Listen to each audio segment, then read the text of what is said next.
world to parenthood. Danielle Laurie here with my girl Alex Gomez, coming at you with a spicy episode 5 in the best way. I'm a spicy margarita gal, so I love me a spicy app.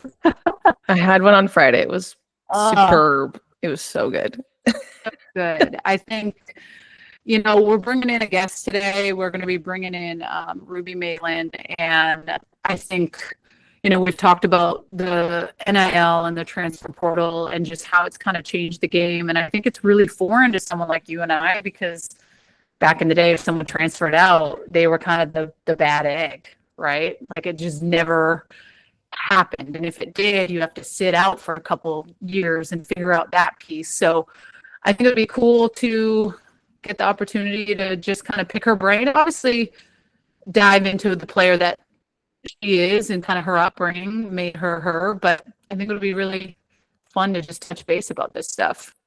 Well, and I think it's so important too, is like, yes, athletes today have such a bigger platform with social media and the NIL stuff, and they have the opportunity to like speak their mind and have it come from their perspective and not get twisted or tweaked around by the media. But I think at the same time, like just sometimes like just a normal conversation with people, like, and that's kind of our goal, is just to like, so that viewers can get a little bit more of an idea of who Ruby is as a person and like what she's trying to accomplish. Because I think that so many times when we were playing, it was like all we wanted was somebody to hear us. All we wanted was that opportunity to like say our piece. And I think that that's kind of a beautiful thing that we kind of get to do that with her. And it's exciting to have our first guest on. I'm excited. And, when I really think of the off season, like it's very much like you instantly go to the transfer portal, like right when kind of the World Series starts to kick off and or say postseason, right? Because not everyone gets the opportunity to make it postseason. So you start to see the transfer portal pop in and out and different people. And then all of a sudden the World Series, you start to get more athletes. And when I really kind of think of who players that stand out to me that did enter the portal, and this doesn't discredit any of the other ones, but I think of someone like a Nyjah Kennedy who transferred from Stanford to Texas Tech, and I think of Ruby Meylan, because to me, those two pitchers were really big deals with their numbers and how they were able to lead their teams. Both of them squared off against each other in the Women's College World Series in the 2022 season, and Stanford ended up beating UW. And so it's just those two players really stand out. And I don't know if Nyjah would ever be interested to come on here with NIL stuff these days. You think maybe you got to pay him to come on these podcasts, but maybe a Starbucks gift card via Venmo would be a real treat. Yeah, I can. I'll PayPal. I'll Venmo you something for some coffee or something, because we don't have the NIL money yet, but hopefully someday. And we don't have the sponsorships yet for the podcast. So yeah, we got some freebies. Applications now open. Yeah. So to me, those two players, and I mean, I hate to say it, but pitchers are different, right? Like they kind of lead the charge. You need great pitching to win. And if you want to go far, you have to have those types of players. And I can't sit here and say that I really enjoy the transfer portal and the NIL stuff. I just think that it's kind of changed the game in the way where at times it seems like there's some loyalty lost. And I never want to take away from the athlete going through their mental struggles, or maybe choosing at a young age a university that they realize once they're there, hey, was not the right fit. Like the coach and I don't gel, the athletes were not going in the same direction. I fully support that. I think at times you're seeing maybe athletes make the decision because right from the jump they're not getting an opportunity to play. So they choose to kind of enter the portal. And sometimes I want these athletes to want to work, to put in that time. Yeah, they used to, when we were playing back then, it was a big thing that like the seniors or the upperclassmen would stress on us, is that you're to be seen, not heard. As like a freshman, is like you're here to put in the grunt work and put in all the reps and shag the balls, and you're at the bottom of the totem pole, but like it's part of the process of kind of earning your way and building that up. And I think, like you said, it's a little bit, I don't want to say it's like a lost cause. I just think it's different when you're with you're building this legacy for 4 years versus here for a year, there for a year, somewhere else for another year. Like, I mean, there are some players who are on their fifth or potentially even sixth school. And that to me is like, what is the actual root cause of that? Like, is it just because the showmanship is not what they think it's going to be when they get there? Is it just that, the grass is always greener? So I think it's going to be really interesting to get this perspective, because it is a hot topic. And I lean more towards your perspective too, because like, I can't imagine being on a team and then watching players, teammates walk away and like that feeling of loss. Cause it's a teammate. Like, you're building these like sisterhood relationships with your team, and, starting to lean on your coaches in a really deeply personal way. And to just like, all of a sudden it's like cutting off a limb, like you're losing a big piece of what you're trying to build. So I lean towards your perspective on that for sure. And then part of me is also like, in life have like, one of my things is like, people should be able to pivot. People should be able to change, right? They should be able to continue to grow and mature and adapt. So I also don't want to say that, like, I feel like I'm a little bit torn when I look at it from that perspective, because it's like between 18 and 22, you're growing and changing so much. And so that they have the freedom to do that now, maybe it is better, but I think it's going to be good to get into that for sure. Well, and I think, if anyone's to blame with all of this, it's the NCAA. The NCAA has made this beast. And now you're seeing that they've taken away like that signing day and just those little moments that I look back on, and they were so special. Like, I had a signing day party, and obviously you can still have those things, where you're going, but it just doesn't seem to matter as much. Like, you are literally telling an 18-year-old that you're a professional athlete. And then you need to navigate this path of making big road decisions, hopefully having the right team behind you. And I don't even mean softball team. I mean like team that can help navigate the social media part, the signing these different deals, having to deal with the money. If you're even a candidate for these things, not everyone is. And that's a whole other can of worms too, right? Like, it's not always the best athlete that's getting all these NIL opportunities.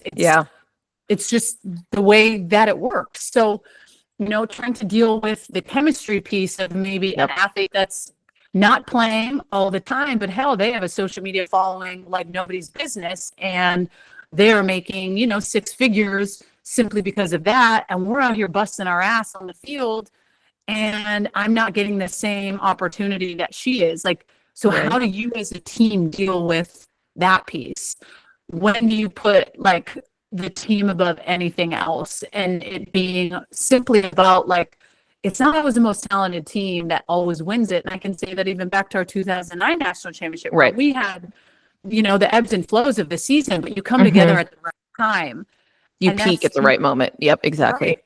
And I think that to me is where you're starting to see coaches maybe get frustrated with this piece of like, okay, how do we figure out how to get the athletes where we need them to be? Because now if I'm too hard on them, they want to transfer. If I try to hold them to a higher standard, or I'm tough because that's my way that I've always been, okay, peace out.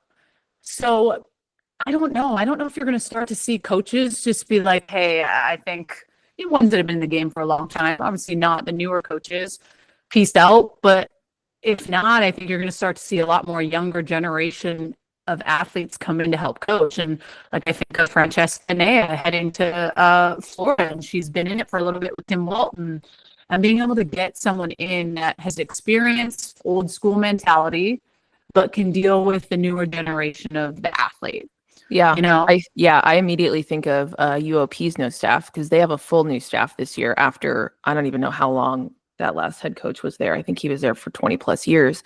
But you've got Sam, I don't want to say her last name because I'm going to butcher it, but she comes from our kind of generation of players, played at UCLA. And then you have Kaylani Ricketts coming in on the pitching staff, who's, kind of in between like today's and us. Like, she's kind of like a good, fresh take on that, from the professional and the Olympic lens.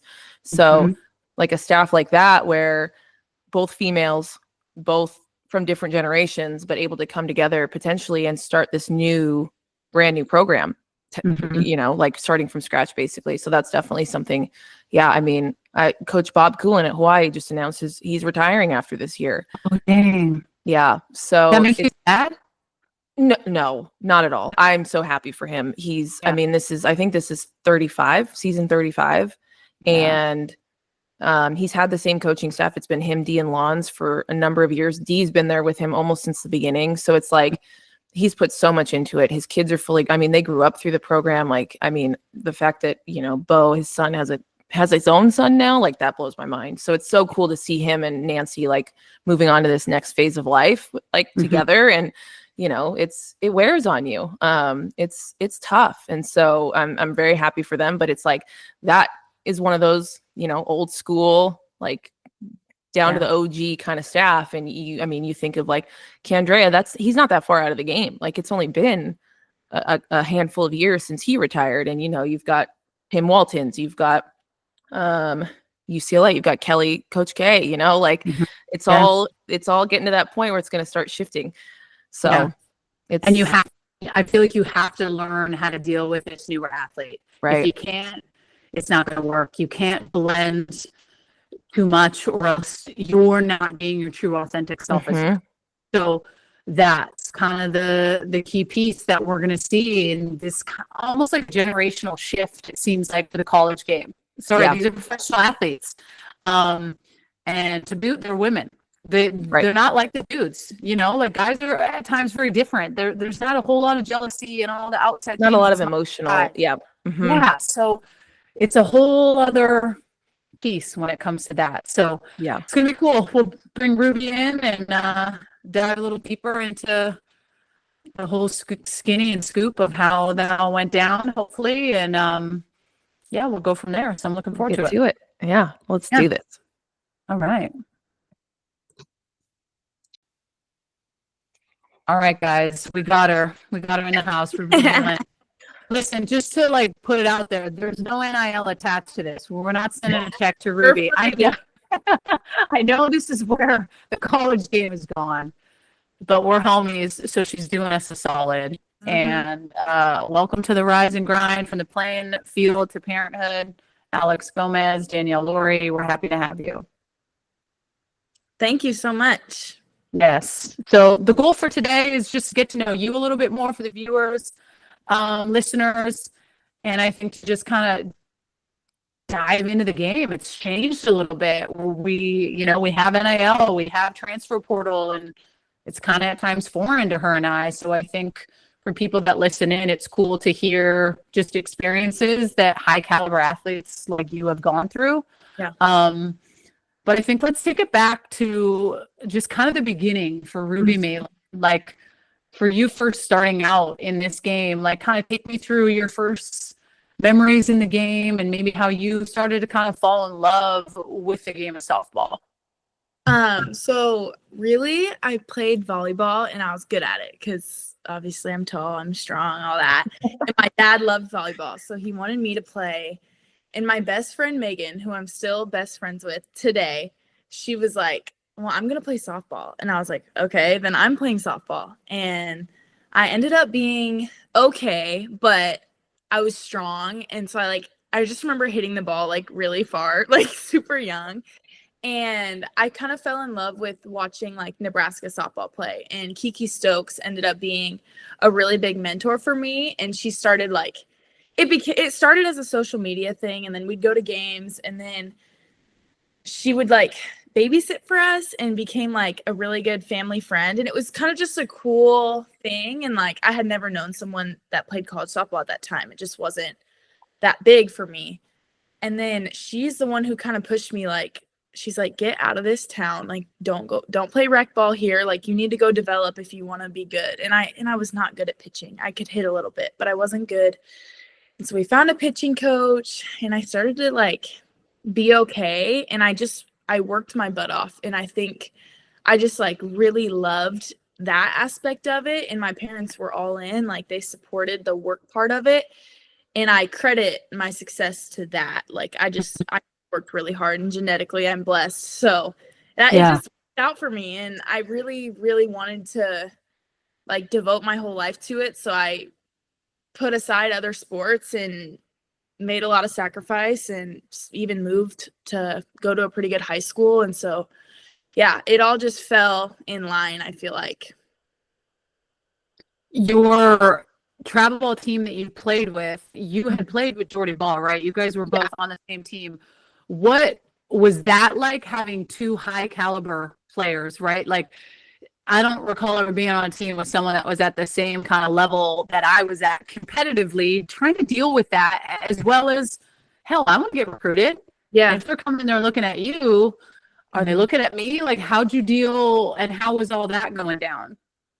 So I had played for the same Nebraska Gold team for like 5 years at this point. Like, and then Jordy came her senior year. So she was on a different team. Okay. Up until her senior year. So I'm a junior at that point. I think I was committed. I was committed to Washington when she joined our team, but I'm pissed at that time. I remember my coach like set us aside after practice. She's like, because Jordy was supposed to play for the Bandits that year, and it just fell through. I'm not sure exactly what happened, but our coach Beth, she was like, Jordy's gonna actually come back, and I just remember like I freaking walked away. I was so your mind, mad. yeah. Yeah, my coaches are like, oh, Ruby, what are you doing? And I'm like, dude, I'm pissed. This is my team, and like my friends are also pitchers on this team, and I'm like, this girl's gonna come in and take 50% of the inning, like, and so I'm pissed. But then Larry, one of our directors at Nebraska Gold, he was like, you can either be a baby about this or take it as an opportunity to get better, fight for the number one spot, because I wasn't super far behind, and just like try to grow and learn from it. And so it ended up being really, really cool for me to like watch one of the best in our game and see how she works and kind of mimic that with my style of play. I mean, we're pretty similar, like when it comes to our mentality and stuff like that. So it's cool to like, she kind of mentored me without mentoring me. Like, we're nowhere near best friends. Like, we're very different people. We run into each other in a dark alley, and who knows what's going to happen. Yeah, exactly. Like, so different, but it was really cool to be with her. And then we ended up winning PGF that year, and it was so awesome because no one's expecting a team from Nebraska to come in and with two powerhouse. Yeah, and we just like surprised people, and it was so much fun. So it was cool. It's funny because we'll randomly like go on YouTube and watch PGF games. And I don't know if I told you this, but it was the All-American games. And I think it was a couple years ago. It was Maddie's first shock PGF. Yeah. And it was so cute because we're watching a game and you're getting called out, and like little Mad's watching. And I just remember being like, hey, like one day if you keep playing and working hard, like this is something that like you can do. Yeah. And just, that's a pretty hard ass tournament, man. Oh my God. That was the grind of it. World Series. It was so cool. Yeah. Everyone's so damn good. And I remember too. So we lost the second or third round of bracket play. And I can't remember to who, but we had to play 4 games. So then you're in the constellation. Right. Jordy pitched 3, I pitched my 1, and I was so freaking proud of that one because I was like, I did my job, and it was just really cool. I mean, she's a beast, but that team was just so much fun. Yeah. Is it crazy to be back in Nebraska now? Like, is that like when you guys go home? Like, do you guys talk about that? We actually train at the same facility, and so I've seen her a couple times. I didn't see her this summer. I for sure did like last winter, and I'm sure I'll see her again. It's weird. Like, it's weird to think that like she was in Oklahoma, now I'm in Oklahoma, and she's back home. It's a weird thing. Yeah, that's pretty cool. Okay. You know what's really, really interesting? And I wish that I could have been better at this growing up. Like, I could never take the competitive piece out of being around someone that was it's hard. Similar to me. It is hard. Like, it's hard. Because I don't want to be your friend because I want to beat you. I want to be better than you. And I think the older you get, you learn to like navigate it. Like at the 2020 games, I could be around the other teams and could be totally civil. But shoot, in college, like when we did the World Series in 2009, in 2007, we had to stay with the other teams. And I was like, we can't do this. I Yeah. cannot be around. We can't have breakfast with Georgia over there. I can't make This eye is not contact with these girls. No. I'm So the it's same fun. way. It's funny that, yeah, you say that, like training at the same facility, you know, you don't want to be like fake nice, but you're also like, shit, I'm coming in to get my work done. And like, Yeah. I'm training to beat your ass at the end of the whole thing. Yeah. I think what helped me with that was playing with USA and like all these girls I competed against. I'm like, dude, they all thought, I guess Elena Vaughter, what she said to me, she's like, you surprised me the most out of anybody because you look like a freaking B word out there. And then you come in and you're like funny and goofy and weird. I'm like, yeah, I'm actually cool off the field, but on the field, I don't like you. I'm sorry. Yeah. Alter ego can come out. We can be anything we Right. want to be. Yeah. The best. It's Exactly. the best. Yeah. So take us through like your recruiting process. Like what were the schools that you were interested in? How did you make that decision to choose Washington? How did that go down? So I wasn't super highly recruited, and this is another like Jordy tie. So when Jordy was committed to Nebraska originally and decommitted, we had a lot of coaches come to Omaha and watch her, but they'd make like 2 stops because I had a really good high school team. Like, so I remember we had like Nebraska would come to stuff, and I think Mississippi State and like Washington ended up coming to one of my games. And I remember what happened. I turned a single into a double, and Glass was there, and he's like, I want her. And I like dove head first into, and that's really what got me recruited there because I wasn't super highly recruited. Like I had some Big Ten schools, couple SEC, but the bottom of the SEC, and Washington was the one big school. So that's why it was a no-brainer for me. I was like, dude, this is it. Like this is a powerhouse. Like, that's where I wanted to be. So. And then your visit, you made kind of your official visit to UW. How did that go? Who was your person that took you around, your connection with the coaches? Like, what would you say stood out about UW besides it being like a powerhouse? I know that the big shiny schools are great, but I think what makes them great is like when you get there, there are certain things that stand out. What was it for like, Washington? Yeah. Yeah. Well, like my year was weird because I didn't get to take my visit until my senior year. So I was already committed like October or November of my junior year, and Coach Tar or Glass hadn't ever watched me play in person, and I've never met them. So I didn't meet them until sometime like way after I committed. And so then I went on my, so I knew them, but I didn't really know them. And then I really, really connected with Coach Tar like throughout that whole time. And I remember she was at the Olympics and stuff like that, and we'd talk on the phone all the time. And I feel like it was just like a special relationship with her. And then Glass and I were very close as well. And we'd talk pitching, softball, all that kind of stuff. So them, and then I'm trying to think, like, I can't remember who like my visit host was, but I think like Riley, Kinsey, that group, I was just really close with automatically because they were just a year older. Yeah, that was kind of it. I mean, it's just a relationship thing. Like they made me feel home, like at home when I was literally so far from home. So like comfortable. Yeah. And my parents at first, when I was like, I want to go to Washington, they said, absolutely not. Like it was 2020. It was a mess. And as soon as they met Coach Tar and Glass, and Nobi was there at the time, they were like, we fully like trust them with your life. So it was a really, really cool connection that we had. You know, it's funny because my parents said the same thing about me going to Nebraska, but it never turned into a yes. It was just always a no. It was like just always like first off, it's tough to fly that far from Canada always, but like, yeah, they didn't want me to go that far from home. I was fortunate to stay close and have the opportunity, but that's funny. Your parents didn't want you to go to UW. And mine didn't want me to go to They didn't want me to go to Nebraska either, though. Yeah, no, I feel at least far enough from where like I grew up. I mean, I didn't go as far as like Alex did to Hawaii because that's My mom was like, please go. Please go and live it up. But it was still far enough away for me to get the full experience, and I felt like I was just a homebody. So for them to be able to come and watch was such a huge piece to that. But also knowing my family didn't have the money to be able to travel. They didn't watch all the games on TV because none of them were on TV like they are now.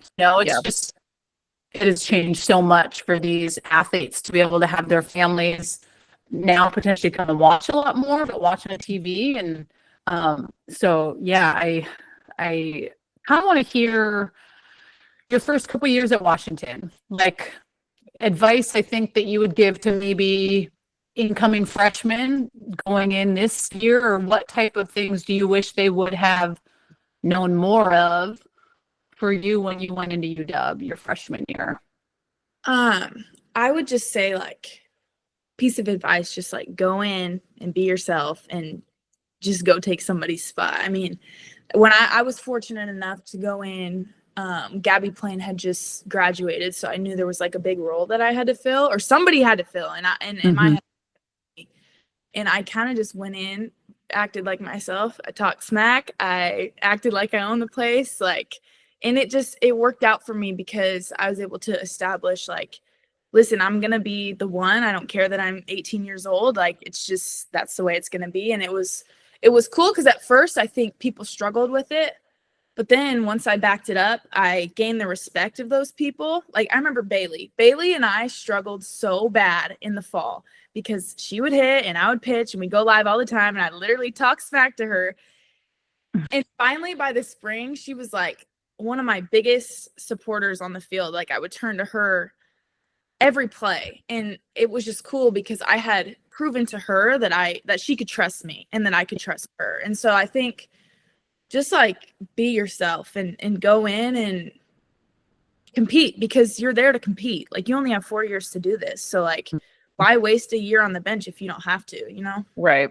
I think it's so important too. Like, people, like, yes, you want to talk the talk and you want to have that attitude and that like demeanor and like carry yourself like I know what I'm doing. Yeah. But you're also like behind the scenes, like maybe you're shaking a little bit, like your knees are a little shaky underneath, but like you're putting in that work. You know that you're like, I'm going to talk the talk, but I'm also going to be putting in the reps and the extra work. I'm going to go do extra bullpens. I'm going to go take extra reps in the cages so that when it comes time to walk the walk, like, I'm there. I'm going to be able to perform in that moment. So I think that's super important too. Exactly. Well, and you had such a good run your freshman year. I was talking to Alex about it and like made it to Oklahoma City, and I mean, such a good run there. You're going up against Stanford in one of the biggest, games. Like, that's why you train and put in the time. Like, for moments in the game like that, you want to come out on the winning side, and sometimes it doesn't always work out that way. But I think those are the moments in time where we have to dig a little deeper and learn some hard shit. Like, how can I be better? And we can't just, I say this all the time, like, it is very hard for freshmen to come in and go to Oklahoma City and think that they have all the tools to be able to like get where they want to go.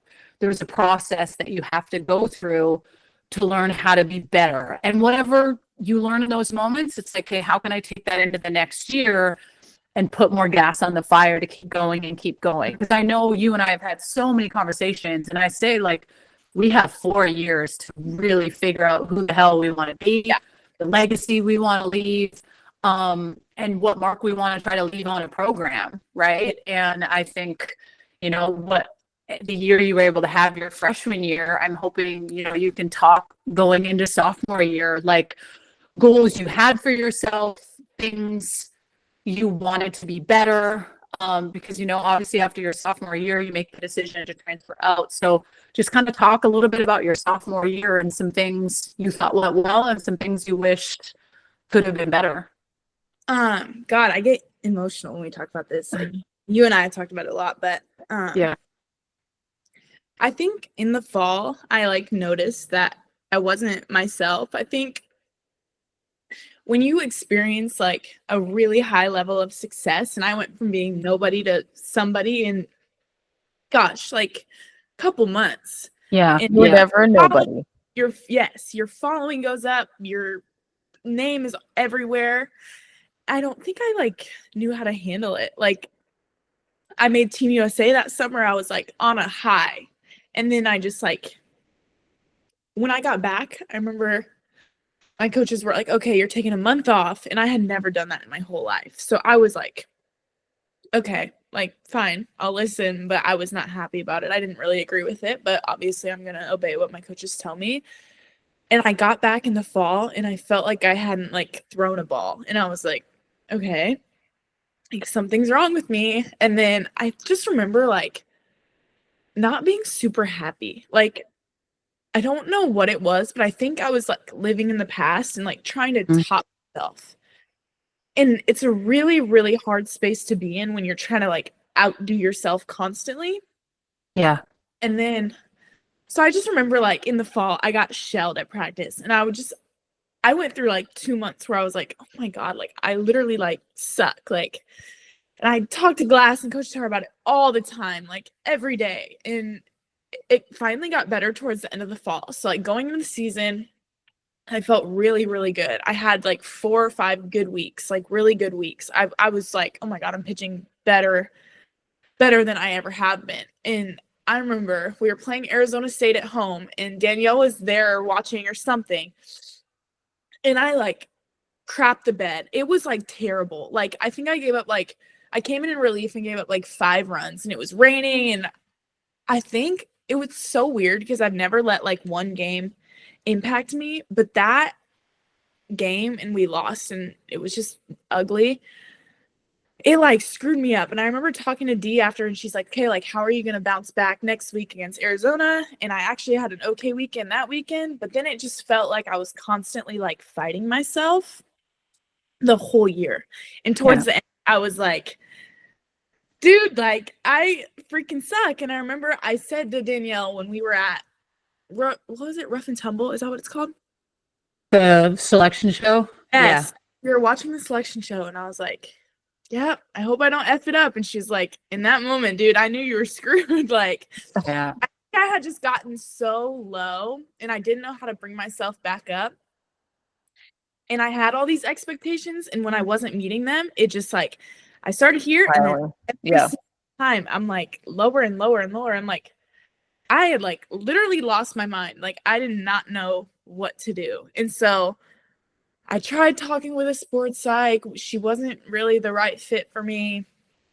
I talked to Coach Tar all the time. Like I leaned on her like crazy. Like I went to her house. We'd go out for coffee, whatever it was, like literally all the time. Because I was like, how are we going to like get out of this? And she was a really good like mentor for me. But I just, by the time the season was done, I was like, it's too late. I was like too far gone. Like there wasn't saving that. And so like I look back and I'm like, did I like waste my sophomore year? Like, I don't know. Like it was probably going to happen at some point. I was going to face that.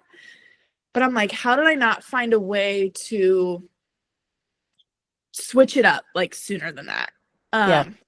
But I can either like sulk on that and sometimes I get sad about it, or I can use that to learn for the future. And I have like, I really am in a much better spot now. And so that's why I get sad talking about it. Cause I'm like, dang, I was literally so sad all the time, but I'm in a lot better spot. And I feel like going into my junior year, I have the good, I have the bad. I have like accolades and all that stuff, but like truly what like, you're going to play good if you feel good. And if you don't feel good outside of softball, you're not going to play well. If that's all you have, like if that's all you can think about all the time. And like when you say, like when I'm thinking like, gosh, I wish like I want to like call you like in that space and be like, it's okay. Like it's going to be okay. And it's when I think about like you know, Coach Tar going obviously above and beyond to like try and be that person for you. Sometimes I feel like because that's the same person that you're trying so hard to perform for, and that's the person that you're like trying to also lean on, like it's not that she would ever think of you differently if you're like in a weak moment or like having all these struggles, but it's like it's almost harder because you're leaning on that person, you're exposing yourself, you're really like getting deep and weak, like you're in a weak moment, but then that's also the person that you need to be your strongest for. So it's kind of like that, kind of like a struggle, right? Like it's almost, she was great, she was there for you, but it was almost like that's kind of maybe that's part of like what kept you in that spot was like, I want to be more vulnerable, I want to get through this and build myself back up, but at the same time I don't know if I'm going to be able to get past it because the person I want to perform for is also the one that's seen me at my weakest. It was for sure tough. And the feeling of letting someone down sucks, because I can sit here and say, from someone that has played for Coach Tar and played for Glass, and like, I wanted to play and perform so well for her because I loved and respected her so much. And I can say the same thing about my upbringing, right? Like, we want to play hard. We want our parents to be proud of us. And when we don't perform well, we have this feeling of like, well, shit, I'm letting someone down. Yeah. And it like gets to that point where, like, I even think with like my kids, like, I really have to reiterate to Maddie, when you mess up, it's okay, hon. I don't think any different of you. I'm here no matter what.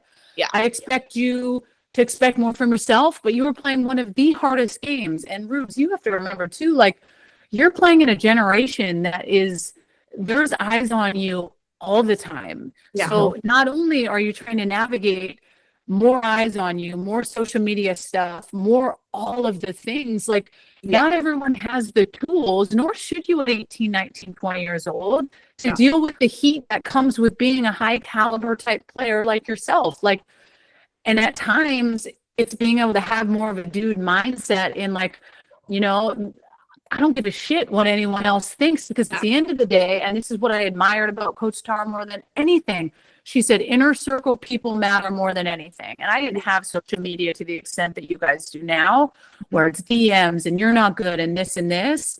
But it was like, your inner circle people are the only people that matter. So anyone that's trying to come in outside of your family or this team, if you allow those people or that noise to come in, it's going to destroy you. And it's hard not to. We are women, we're sensitive, we're competitive, all the beautiful things that make us elite. Yeah. But it's heartbreaking to hear that. But I will say, like, your sophomore year at times is the hardest. People know you. They've seen you perform. Yeah. You especially when you have the freshman year that you have, to then come back and have to like you said, you're constantly measuring yourself up against that. It's like you get to what people think is your best, and then you start to believe, like, well, maybe that was my best. Like, maybe that is the best I'll ever be. And like, you have this huge target on your back, and it's like you rose to that occasion of like people saying like, well, can she do this? Is she the one? And you do it. And then it's like, okay, well, can she keep doing it now? Like, they just keep the scrutiny and like all the time. Yeah, it's just they're gonna take you for everything you're worth. And it's like, I have nothing else to give sometimes. Like, sometimes I need a minute to like figure out what that looks like. And was it your sophomore year, D? Like, was that your year where you felt like a little bit? Yeah. Well, after sophomore year for me was the year where I mentioned we went to the World Series and we made it to have to get beat by Arizona twice on Sunday. And that was just where it was like, I already knew we were going to lose before we even got off the bus. Like, I knew playing Caitlin Lowe and Mike Candrea, and we'd played them fine up to that point, but there was this like devil that just spoke louder, that like I didn't feel like I could do it. And unfortunately, in our position of power, if we have any hint of doubt, we are listening to that more than anything. And that's really what allowed for me to realize that Olympic year in 2008, like, shit, I got to go to work on the mental stuff. So, working with a hardcore mental performance coach, Ken Revisa, he traveled with Canada. He did stuff with UW, not when you were there because he had passed away. But like, I really put that stuff to the test because I knew that I was the shit. I knew that I was a good ass pitcher, but the difference from the good and the great is like really what's upstairs. Because if you are not mentally capable to get through some stuff, it just does not happen when the lights turn on. And that's why I'm such a believer in the stuff that you do when no one's watching is what allows you to show up when the lights are shining, right? Like, and I said to you last year, when you go through moments of struggle, like, hey, what is your outlet on Monday when you F up on the weekend? When you feel like you had a performance that was not up to Ruby's standard, okay, what's my outlet on Monday? What's my workout routine? What are the things that we as athletes need to know what makes us tick? Because we can't always expect the coaches to put us in a position to know what we need. Yeah. And that's, I think, the hardest thing to deal with, because when we already feel negatively down, it's like, okay, what do I got to do today? And then we start to like pick ourselves apart and say, and go back to what happened on the weekend, or maybe a pitch that you threw that you weren't committed to, and you're like, shit. And then you dig the hole deeper and deeper. the hardest part about the game is that it is the mental game. It is. And it only gets harder the older you get, but the older you get, the more you learn that less is more, meaning less people in your life is better, because the more people you have tend to want something from you, right? And at this point, you got 2 years left, and it's like, I need to know the people that are in my corner that are going to help get me where I need to go, and those that aren't, boy, bye, right? Boy, bye. You think about how much time you put in. Like, both you ladies know this. The amount of time from when we were little that we've committed to this game, and then you only get 4 years to try to max out. Like, you start to think a little in your junior, senior year of like, shit, I got 2 years left. That's it. Yep. You know? When you were in that headspace, like between, you know, like realizing like, okay, something's got to give, like something's got to change. What about OSU, Oklahoma State, is what made it, you were like, okay, this is the direction I want to go in? Well, do we talk about like the transfer story kind of? Yeah. No, I'd love to hear it. Tell me. So I had like not a single intention of leaving. Like, me not being okay was like, I didn't put that on anything like but myself. And so I still was like super close with Coach Tar, but and all of them, like I was like committed to Washington. And if you know me, like I'm very loyal. So I was like whether it's good or bad, I'm staying here for 4 years. I freaking said it in a press conference at the World Series my freshman year. I was like, I'm gonna be here for 4 years. Well, frick, things change. But so we had went in for a meeting, like a compliance meeting after the season, and I think everyone was pissed off with how our year went. I mean, we started as a number 4 team in the country, and we stood there for like weeks, and then we somehow just kept dropping series. And so I think by the end, people weren't ready to be done, but I think people had already made their decisions to leave, and my class had no intentions of leaving, all of us. Like, it wasn't even a conversation.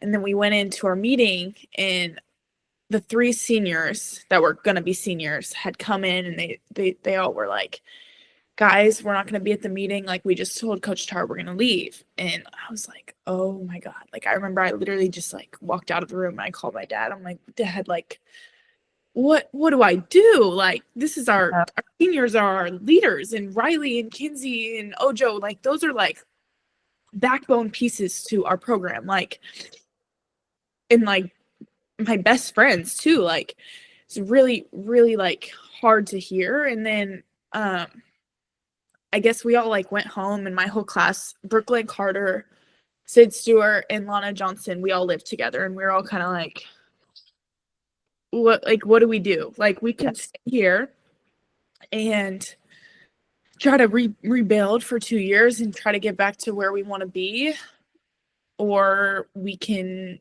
obviously like enter the portal and see what the opportunities are. And I think we all just like over a few days, it was like a lot of phone calls, a lot of crying. It was tough. Like, we all kind of decided together that we were going to see what the options were. And I entered the portal with the option to come back. So like, I really was like 50% like, I'm staying. Like, I just need somebody else to stay, and I need them to pick up portal players. Because I think what I was most worried about was not having enough girls, and then also portal players looking at the situation and being like, well, why did their seniors all just jump ship? Right. Yeah. Well, if I'm coming on a visit to Washington, I'm going to ask, why did all your seniors leave? Like, what happened there? You know, it's just like was it a cultural issue? Was it a playing issue? Like, what was it? So I was, I guess, worried that we weren't going to be able to have the pieces. And like Dee said, like, I'm coming up on my junior year. Like, I'm halfway done. Like, I had a really good freshman year. I had a decent sophomore year. I'm like, I don't want any more like years trying to like build back up. I want to freaking hit the ground running and go win a national championship. And I just thought that leaving would give me the best opportunity to do that. And so I only took a visit to Oklahoma State. I had visits to OU and Florida planned, but I canceled them just because I think I knew that this is where I was going to give me the best opportunity to do what I wanted to do. And it's been really great. I mean, I just talked to Danielle like a month ago, and I was really, really struggling when I got here. I was sad. I miss Seattle and Washington and UW and Coach Tar especially so much. And obviously I can't talk to her anymore because of legal issues, but it's hard. Like, I miss it every day, but I do feel like I've gotten so much better, like physically and mentally. Like, I've had to put in so much work to like build myself back up to better than I have been. And this fall has actually been like the best I've ever played. And so I think it's been cool to kind of see the growth. And I'm like, maybe this wasn't my plan for me, but like it's gonna work out in my favor. Like, I truly believe that. Everything happens for a reason. Yeah, exactly. Yeah. What advice would you give someone that's going through that process, whether they're on the fence of maybe leaving, but not necessarily what you would do different, but advice that you would give to someone that maybe is going through that process? Well, I think the hardest part for me was people kind of being transactional in the portal. And I'm not a very materialistic person. Like, NIL at Washington I wasn't worried about it. I mean, they took care of me because I had a good freshman year, and Coach Char made that happen, but I wasn't like, I could be making so much more money, which I could have been. I could have left after my freshman year and made so much money. But I was like, that's not what I'm worried about. Like, if Coach Char thinks that I deserve this, she'll give me this. And I think that was the hardest part going in the portal. People didn't even want to talk about you or with you or to your family. It was just like, okay, how much are you going to need to come here?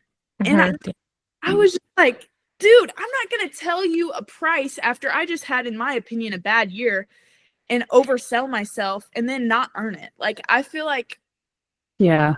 if like last year, I remember I'd get checks and after I played bad, and I'm like, this is like shitty. Like, I made money and I didn't even earn it. Like, I'm just like, they're freebies. I'm like, what?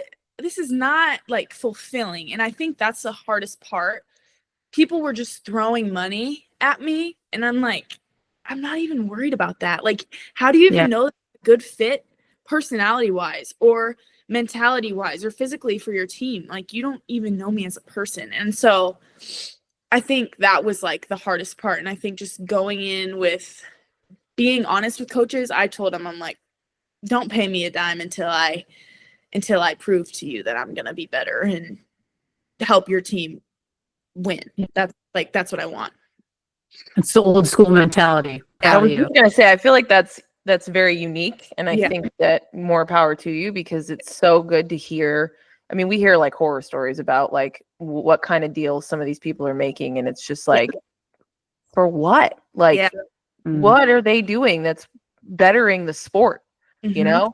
But like, to hear that like that's something that you take so seriously and that you want to prove your worth, even though you have, you know, tenfold, but like mentally as an athlete, that's just our mentalities, right? Like, we have to keep getting better. We have to earn this. We have to, we're constantly fighting for it. So it's so cool to hear that that's the perspective that you're coming from. And, you know, I mean, like Dee said, like, we have no idea what this is like for you guys. I mean, they talked about it, and like football players, they've always gotten whatever they get, you know, off the books, whatever. But for softball players, it's like, to think about the kinds of things that some of you guys get to pull off now, like the media coverage and all the stuff that's gotten so much better. It's exciting, but like the NIL stuff can get a little hairy. So I mean, there's two sides to it, because like Nyjah, for example, like, she's setting herself up for life. And I had the opportunity, not that number, don't get me wrong, but like, people were offering me money that like could put me in a really good spot, you know? And I'm just like, okay, yeah, that's really cool. And it grows our game and all that stuff. But at the end of the day, like, I'm here to play softball. And if I wasn't getting paid, I'd still want to be here. So like, that's the thing. Like, of course, NIL is a thing at OSU, and like, it's great and it takes care of me, but that's not the reason I chose OSU. And I think in the portal, people would be like, well, how much are they giving you? And we'll give you double or something like that. And I'm just like, I'm not going to go to the highest bidder. Like, I want to be happy. At the end of the day, I'm trying to like be happy again and find myself. So like, where can I do that? And I think this was the best option for me for sure. I have kind of a tough question before we get into the fluff and then we let you go. I want to know if you have any regrets of this, transfer portal process, how you handled it. Is there any regret that you have with it or something you wish you would have done different? I do think I wish I would have probably waited a little bit longer to get in the portal. Just because it was a hectic time. Like, I don't even think like I had known what I wanted. I just kind of jumped the gun because I was scared. I was really scared. But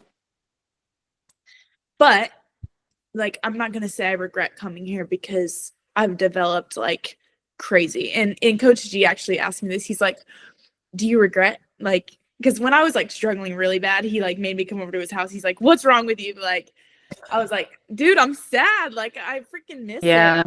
Like, well, do you regret here? And I was like, no. He's like, even if you do, you can tell me because you can't go anywhere. So like, I was like, do I miss everything about it? Yes, but I feel like if I can live with no regrets, I can fully embrace present and embrace. Like, I'm, like I said earlier, like I'm very loyal, but like I can still be loyal to this program now, and like I'm still loyal to Coach Tar and like all those people, and she may not even know it. And I hope one day like we can talk again, and gosh, it would be so cool like to play with her for USA and stuff. But like I've been nothing but positive about UW, and like we've had lots of recruits here that are also going on visits there, and their first question's like, why'd you leave? And I'm like, dude, I had to put myself in a better opportunity for me to succeed. And I told them, I'm like, you're gonna love Coach Tar, you're gonna love Glass, you're gonna love the girls, you're gonna love Seattle. It's amazing. And I'm going back literally in a couple weeks to see my friends, but like I just don't think, if I regretted coming here, like I don't think I could fully give OSU what they want to need from me. Yeah. So, they no, deserve the chance no, to earn yeah. your heart too, right? Yeah. Like they deserve that chance to see you at your best and see you fully develop. And Coach T takes a chance on you too. Yeah. In mentality, right? Like him saying like, hey, like come here and buy into it and let's just do the damn thing. Yeah.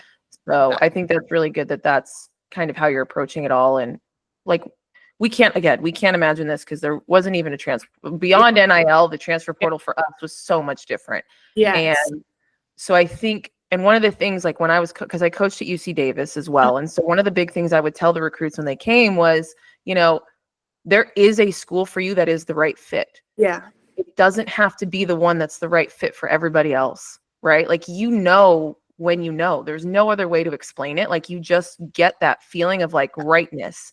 Yeah. And for you guys now, you have the opportunity to kind of get to a point where like, okay, if it's not right anymore, I have to be able to like remove myself. And I think that takes a lot of strength to say like, this isn't the right fit for me anymore. And I'm not just going to like stick it out just because, I might get scrutiny or people might have their opinions about it, but like, I have to do what's good for me. Yeah. And it's not a knock on them. It's not a knock on the new, like, it's just what's good for me. Yeah. And I think people lose sight of that because they're so obsessed with like, oh, there's got to be there's something wrong. Like whether, it's the money or it's this, it's that, like there is such a thing as it's just not right for me. And so the fact that you found that and like, you're like empowering yourself with it, I think that speaks volumes about where you're headed in terms of just personally. Obviously, as a career, I'm super excited to watch you this year, but I think that says huge things about you and your character. Yeah. And too, like I live with the four other transfers that have come here, and a lot of them have had really bad experiences at their first school. And just to hear that, and like, I feel so grateful because I did have such a good experience at Washington, and I get to have two great experiences. And obviously that's what I wanted. Like, I didn't want to be a hopper and jump ship, but like I get to represent really like two really good softball programs and give them my everything and ultimately like compete for a national championship. And so, yeah, it's pretty cool. Well, and at the end of the day, like it's a very personal choice. Yeah.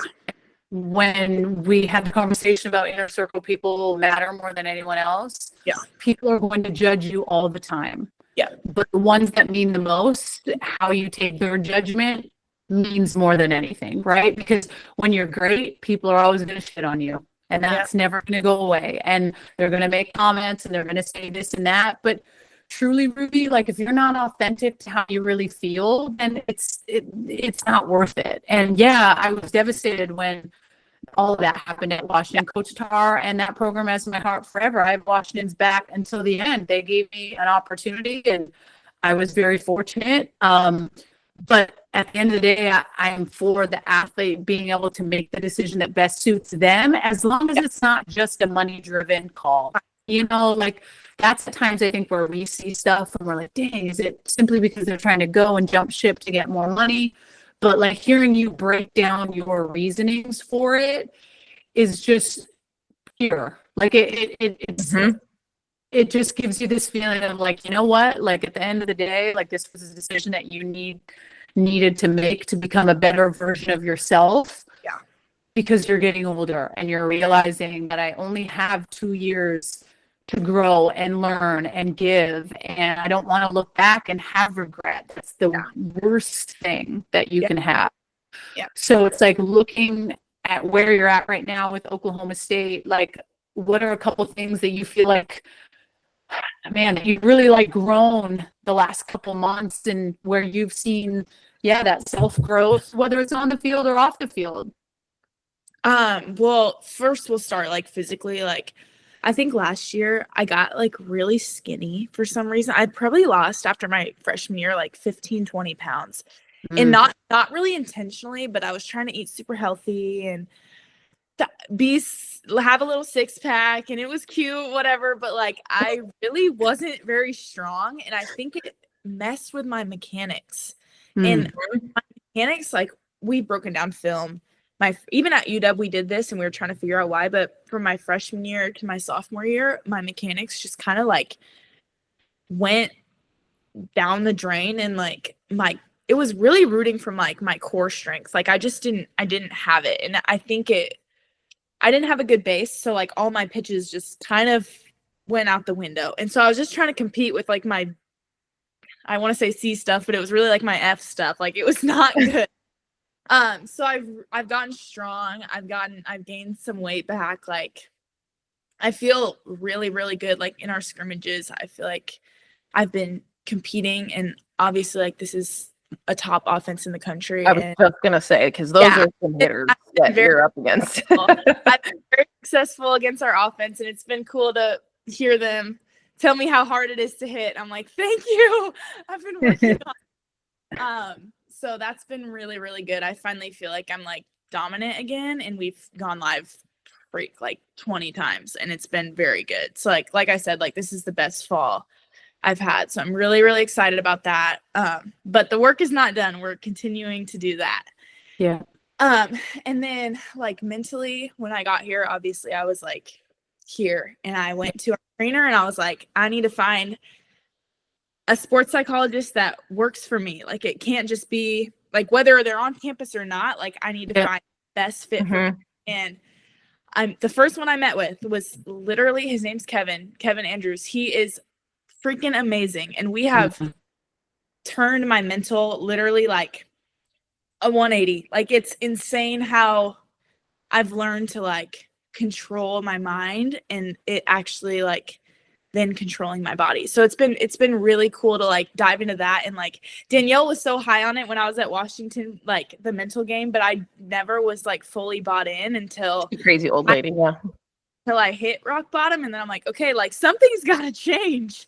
Like physically I'm a beast. Like I know that, but mentally I wasn't. And that's probably what got to me. And so, I feel like I'm not there yet, obviously, but I feel like I've kind of gotten to know my mind and it's actually really cool how it impacts your game. So it's been really cool. We've been meeting literally weekly for 3 or 4 months now. It's been great.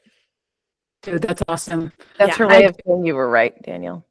Well, I mean, I love it when I'm right. It was right. I know you Always did. right. I was like, let's make sure you heard that really clearly. Hey, maybe we can tell Maddie that, because at 10, almost 11 Yeah. years old, mom doesn't know what the hell she's talking about. And I'm like, yo, do we need to get Ruby in the mix? Because Ruby will Yes. tell you that I'll mom tell knows her. what she's talking about. I'll tell her. Proud of you, though. The mental piece is the most important piece, because you know, no matter what, the physical, you are going to put in the work. Yeah. But the mental stuff is the hardest, because I feel like that's when you start to learn stuff about yourself that makes you uncomfortable. And then when we're able to figure out ways to deal with it and that mindset, and it's really going to show once you start playing in February. Yep. And the good and the bad that come with it. Okay, have I been able to put in enough work, and am I continuing to put in that work to allow for me to deal with the good and the bad that I go through? Because I tell you this, and I told you this every year that you played, like, you're going to perform well and you're going to perform shitty. Yeah. So how am I able to stay on the straight and narrow and not be so yo-yo up and down when I don't perform to the level that I know that I should? Yeah. And the short-term memory is the most important piece. And that's why I say there's not a lot of people that are cut out to be pitchers. Because if you can't deal with the failure, like, it's just not going to work, right? Yeah. So that's awesome. Have you learned any new pitching stuff from Carrie? Has she been awesome, kind of in your back pocket? So at first, I was like kind of scared of Carrie because she's, if you know her, she's very quiet. She doesn't say a lot. Just kind of looks at you, and like I was like, okay, like I don't know if this is gonna work. Like on my visit, I remember she didn't say much to me, and then now working with her, she's freaking great. And like I really trusted Lexi Kilfoyle. I was like, what do you think about Carrie? Like, how's that? And she's like, dude, you're gonna think she's weird right now, but you will love her. And she has literally been so great. Like I'm with her, and we're so different, but it really works. And she always says, like, you're a handful, but you're fun to work with. Like, it's so much fun. Like, we just have a blast in the bullpen, and she is a pitch calling genius. So I'm excited. She literally carves up our hitters. So it's fun. Yeah. It's been really cool. And Lexi's around too, right? Is she going to be a grad? Yeah, she's a grad assistant. So she's been around a little bit. At first she was gone for AU and stuff, but she's been around. It's been good to talk to her, and I'm hoping to, like, once we're in season, I can talk to her like a lot more about like post-game stuff, like how do I recover from this? Because we're pretty similar, like drop ball, that kind of stuff. So yeah. Awesome. Well, I feel like, unless there's anything else, this has been so money, because I feel like it's been emotional, it's been raw, and this is what we need. I feel like we need to talk about the hard stuff and give people what they want, because not everything's great, dude. It's just not. And if we can't talk about it and give people an inside scoop to maybe things that they could learn from, different perspectives. Exactly. They got to hear it different sometimes. And like, you know, when it comes to the transfer portal, like, we have our own opinions about it. Maybe it's different than, you know, but maybe this helps shed a light on, like, it's not all roses and flowers, right? It's not all this fun actually at all. Cash money, right? It's not all roses and cash, but like, you know, as coaches, if coaches were to leave and go to a different program, like, people wouldn't question it, right? Like, it's the same thing. It's got to be right for you. You know, we change jobs, we change, like, it's okay to have that change of heart. And so hopefully, Ruby, you feel like supported, and we're super excited to watch you this season. And, you know, if there's ever anything you need from us, just let us know. Will do. Awesome. Thank you. Thank you guys so much.